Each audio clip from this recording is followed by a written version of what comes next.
This reading is taken from Early Writings, chapter 27, entitled, To the Inexperienced.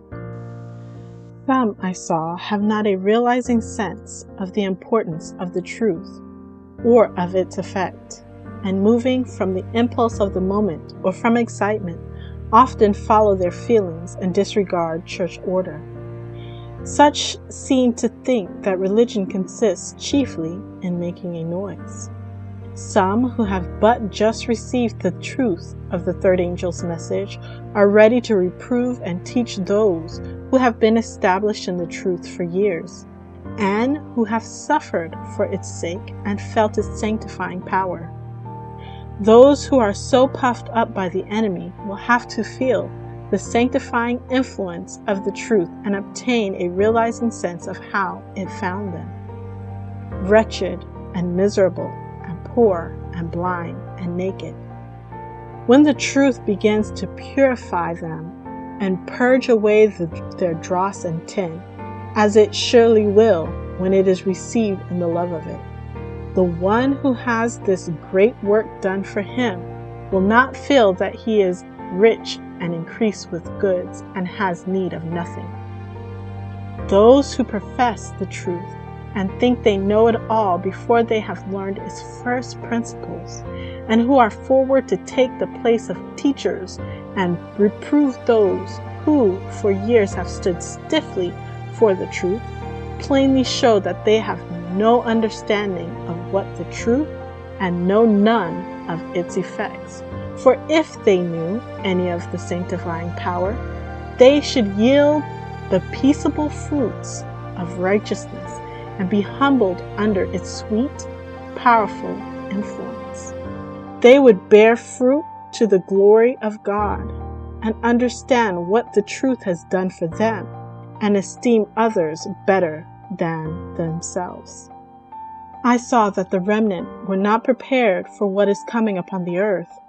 Stupidity, like lethargy, seemed to hang upon the minds of most of those who profess to believe that we are having the last message. My accompanying angel cried with a loud, awful solemnity, "Get ready, get ready, get ready, for the fierce anger of the Lord is soon to come. His wrath is to be poured out, unmixed with mercy, and ye are not ready. Rend the heart and not the garment. A great work must be done for the remnant. Many of them are dwelling upon little trials," said the angel. "Legions of angels are around you and are trying to press in their awful darkness, that ye may be ensnared and taken. Ye suffer your minds to be diverted too readily from the work of preparation and the all-important truths for these last days. And ye are dwelling upon little trials. Go into minute particulars of little difficulties to explain them to the sanctification of this one or that. Conversations have been protracted for hours between the parties concerned, and not only has their time been wasted, but the servants of God are held to listen to them, when the hearts of both parties are unsubdued by grace. If pride and selfishness were laid aside, 5 minutes would remove most difficulties. Angels have been grieved and God displeased by the hours which have been spent in justifying self. I saw that God will not bow down and listen to long justifications, and He does not want His servants to do so, and thus precious time be wasted that should be spent in showing transgressors the error of their ways and pulling souls out of the fire. Saw that God's people are on the enchanted ground, and that some have lost nearly all sense of the shortness of time and the worth of souls. Pride has crept in among Sabbath keepers, pride of dress and appearance. Said the angel, Sabbath keepers will have to die to self, die to pride, and love of approbation. Truth-saving truth must be given to the starving people who are in darkness. I saw that many prayed for God to humble them, But if God should answer their prayers, it would be by terrible things in righteousness. It was their duty to humble themselves. I saw that if self-exaltation was suffered to come in, it would surely lead souls astray, and if not overcome, would prove their ruin.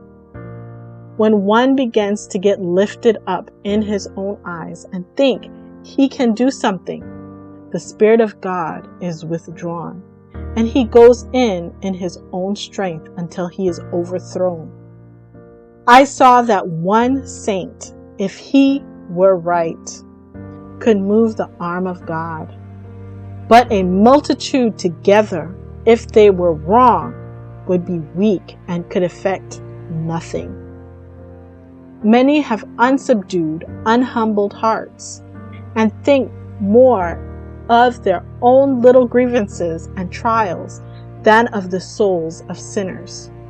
If they had the glory of God in view, they would feel for perishing souls around them, and as they realize their perilous situation, would take hold with energy, exercising faith in God, and hold up the hands of His servants, that they might boldly, yet in love, declare the truth and warn souls to lay hold upon it before the sweet voice of mercy should die away.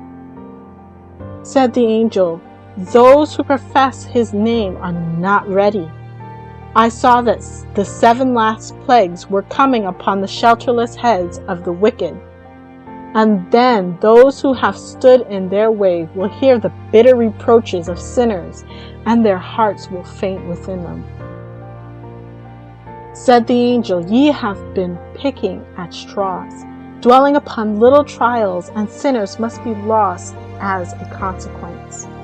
God is willing to work for us in our meetings, and it is His pleasure to work. But Satan says, 'I will hinder the work.' His agents say, 'Amen.' Professed believers in the truth dwell upon their petty trials and difficulties with Satan, which Satan has magnified before them. Time is wasted that can never be recalled. The enemies of the truth have seen our weakness. God has been grieved, Christ wounded. Satan's object is accomplished. His plans have succeeded, and he triumphs."